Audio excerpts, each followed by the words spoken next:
Le journal Christophe Lamar. Bonjour Christophe. Bonjour Dimitri, bonjour à tous. Il n'est plus qu'à quelques kilomètres du chenal de Toulon. L'Ocean Viking doit accoster d'ici 1 heure, la fin de 3 semaines d'errance en Méditerranée. On retrouve tout de suite l'envoyé spécial d'Europe 1 sur place. Bonjour Stéphane Burgat. Bonjour à tous. Stéphane, est-ce que vous apercevez déjà le bateau? On imagine qu'autour de vous, le dispositif de sécurité est impressionnant. Oui, exactement. Alors pour le bateau, on va attendre un tout petit peu. Le jour se lève sur la rade de Toulon.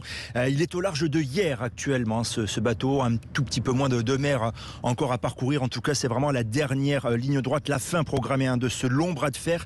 Et l'SOS Méditerranée, l'ONG ce matin de Sophie Beau, est à la fois soulagée et exaspérée. Écoutez. La situation était vraiment devenue critique. Il fallait que ça arrive enfin. Néanmoins, 3 semaines d'attente, très loin de la zone d'opération, ça montre que les États européens sont incapables de mettre en place des mécanismes et de respecter ce qui est prévu par le droit maritime. Voilà, le dispositif, vous en parliez, c'est une véritable course contre la montre à l'intérieur de la base navale pour organiser ce débarquement. Face à nous, c'est un site qui est vraiment imposant, sécurisé, bref, idéal pour ce type d'opération. Une fois sur place, pour les migrants, la priorité sera donnée aux soins avec un dispositif médical monté dans l'urgence avant les entretiens individuels. On parle là des demandes d'asile avec des renforts importants qui sont venus de l'OFPRA, de la police aux frontières. Tout le monde est sur place. Les réfugiés seront logés au sein même de l'arsenal en caserne. Donc, en attendant cette répartition d'accueil entre la France, l'Allemagne et 9 autres pays européens. Stéphane Burgat, envoyé spécial d'Europe 1 que l'on retrouvera dans le journal de 8h. Les 230 migrants, vous l'avez entendu, seront placés en centre de rétention. 1 tiers restera en France, 2 autres tiers se répartiront entre l'Allemagne et 8 pays européens.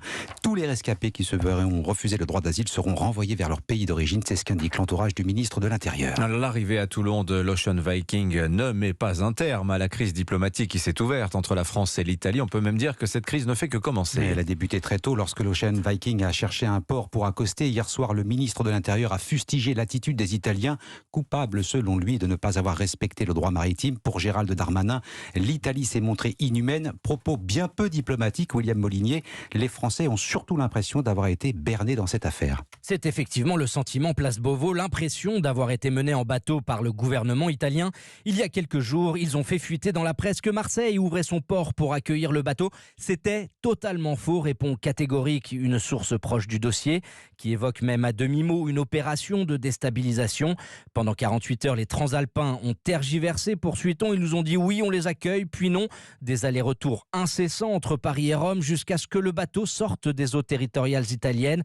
Des interlocuteurs vus depuis Paris comme peu fiables. De son côté, le ministre de l'Intérieur italien, Matteo Piantedosi, juge incompréhensible la réaction de son homologue français. Ce que nous comprenons pas, c'est la raison pour laquelle l'Italie devrait accepter de bon gré ce que les autres ne sont pas disposés à accepter, a-t-il indiqué dans un communiqué de presse. La question au cœur de ce bras de fer est la répartition européenne des migrants. Selon Rome, sur les 90 000 personnes débarquées sur ses côtes cette année, seules 38, soit 0,04%, ont été redistribuées en France. Et cela ne devrait pas s'arranger. Première mesure de rétorsion du gouvernement français, la suspension de l'ensemble des relocalisations au bénéfice de son voisin transalpin. En clair, Paris n'accueillera pas les 3500 migrants actuellement hébergés en Italie comme prévu par les accords signés entre États européens. L'accord chapeauté par Bruxelles qui ne date que du mois de juin, c'est dire. Il est 7h04 sur Europe 1. Autre affaire, l'Église de France frappée par un nouveau scandale d'abus sexuels. Cette fois, c'est un adolescent qui accuse un prêtre de l'avoir violé dans un hôtel. Et ce curé du diocèse de Rennes a été mis en examen et écroué. David Montagnier, les faits se seraient déroulés au début du mois à Paris au cours d'un rendez-vous entre l'adolescent et son agresseur présumé. Oui, ce prêtre de 51 ans aurait contacté l'adolescent de 15 ans sur l'application de rencontre Grindr. Ils auraient alors décidé de se retrouver à Paris dans un hôtel du 8e arrondissement le 3 novembre dernier. Le prêtre aurait proposé au mineur du GBL, une drogue de synthèse, avant d'avoir une relation sexuelle avec lui. Pris de vomissements, l'adolescent parvient à joindre des amis qui le géolocalisent et alertent les secours. Les pompiers transportent la victime à l'hôpital. Le prêtre est quant à lui interpellé et placé en garde à vue. Il reconnaît avoir eu des relations sexuelles avec l'adolescent, mais selon nos informations, il a indiqué ignorer son âge, la victime s'étant présentée comme majeure sur Internet. Les premiers éléments de l'enquête ont permis d'établir que ce prêtre se rendait régulièrement à Paris pour avoir des relations sexuelles avec des hommes. À l'issue de sa garde à vue, il a été mis en examen pour viol aggravé sur un adolescent et placé en détention provisoire. David Montagnier du service police-justice d'Europe 1. À Bruxelles, un policier tué et un autre blessé après une attaque au couteau. Le suspect a été interpellé et hospitalisé après avoir essuyé des tirs de riposte. Le parquet parquet antiterroriste est saisi. Il tiendra une conférence de presse dans la matinée. Écoutez le témoignage de ce Bruxellois recueilli par nos confrères de la télévision belge. J'étais en train de venir du travail, j'étais en ligne avec mon papa et juste à la sortie du tunnel, j'entends des coups de feu, 5-6 coups de feu et je vois la foule courir vers là, vers les coups de feu. Puis j'ai vu la personne me rentre au sol et apparemment elle a tué un policier. Toutes mes condoléances à sa famille en tout cas. Voilà, et après la foule s'est dispersée. Et selon les médias belges, le suspect interpellé serait fiché comme potentiellement dangereux. À 7h06, ça n'est pas de la science-fiction. Le premier taxi volant a pris les airs et survolé hier la région parisienne. Première étape du projet en vue de développer des taxis volants pour les Jeux de Paris et premier vol en conditions réelles au-dessus du Val d'Oise. Le Volocoptère, c'est le nom de cet engin 100% électrique à décoller de l'aérodrome de Pontoise.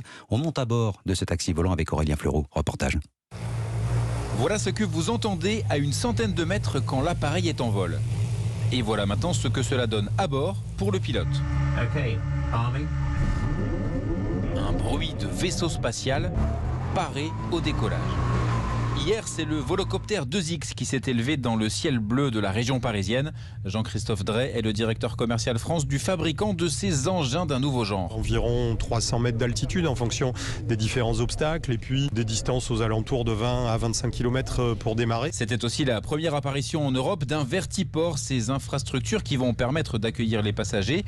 Et d'ici quelques années, bien d'autres usages, comme l'a expliqué Augustin de Romanet, le PDG du groupe ADP. Il y aura du transport médical, nous travaillons avec l'assistance publique hôpitaux de Paris. Il y aura des missions de logistique. Une multitude de missions seront accomplies par ces véhicules. Mais d'abord, l'objectif, c'est Paris 2024 avec 2 trajets prévus, dont un depuis Roissy, avec une étape au Bourget et une arrivée dans la capitale du côté d'Austerlitz. Un reportage dans les airs signé Aurélien Fleureau. Et puis nous sommes vendredi, comme chaque semaine sur Europe 1, votre vendredi thématique. Question ce matin sur notre alimentation. À quoi ressemblera votre assiette en 2050 ? Dans le Rhône, des agriculteurs ressortent les vieux légumes. Et se tourner vers le passé pour aller de l'avant et surtout s'adapter au changement climatique. C'est le choix qu'ont fait ces agriculteurs de la région de Lyon. Ils ont fouillé le sol comme on fouille la malle du grenier. Leur trésor à eux, ce sont des fruits et légumes anciens capables de résister pratiquement à tout, y compris à la sécheresse. Reportage Jean-Luc Boujon. Dans son exploitation, Vincent Galliot teste en permanence de nouvelles graines qui sont en fait d'anciennes variétés de légumes oubliées depuis des décennies. Or souvent, ces variétés anciennes sont tout à fait adaptées à la nouvelle donne climatique. J'avais une variété de blettes qui n'avait pas été arrosée du tout et elle avait fait des super cardes. C'était des variétés qui avaient vraiment été très très performantes malgré la sécheresse. Ces variétés-là vont avoir la capacité à s'adapter parce qu'elles ont une richesse génétique qui est plus importante qu'une variété hybride. La démarche est la même chez Anne Desplaudes, viticultrice dans la Loire. Depuis quelques années, elle a réintroduit le mornin noir, un ancien cépage local abandonné il y a 150 ans, mais très bien adapté au climat d'aujourd'hui. Il débourre assez tard, donc il craint pas le gel, il résiste au vent et puis il résiste au chaud et au sec. À la différence de la syrah, quand il fait très très chaud, elle aime pas trop, alors que le mornin, lui, est toujours tout rond, toujours flûte, tout pimpant et ça lui va bien. Des plants et des graines oubliés depuis longtemps à cause de l'uniformisation et de l'agro-industrie, mais qui sont aujourd'hui une des solutions pour adapter l'agriculture au changement climatique. Jean-Luc Boujon, correspondant d'Europe 1 en Auvergne-Rhône-Alpes. Le football à 9 jours de l'ouverture du mondial au Qatar. Le président de la Fédération française, Noël Le Graët, était l'invité exclusif d'Europe 1 hier soir. L'occasion d'en dire plus sur l'avenir de Didier Deschamps. Le président lui a fixé un objectif, atteindre les demi-finales. Dans le cas contraire, il devra partir. Il a la main, j'ai dû dire, si on est dans les 4 derniers. Ben, ça veut dire que si on termine là, Didier a la main. Il vient à Guingamp signer et il repart avec son contrat. C'est lui qui décidera. Je n'ai pas l'impression qu'il a envie de partir tel qu'il était hier. Il me paraît heureux dans son poste de sélectionneur. Noël Le Graët, invité hier soir d'Europe 1 Sport. Il répondait à Jacques Vendroux. Merci beaucoup Christophe Lamar. On va vous retrouver tout à l'heure à 8h30. Dans un instant.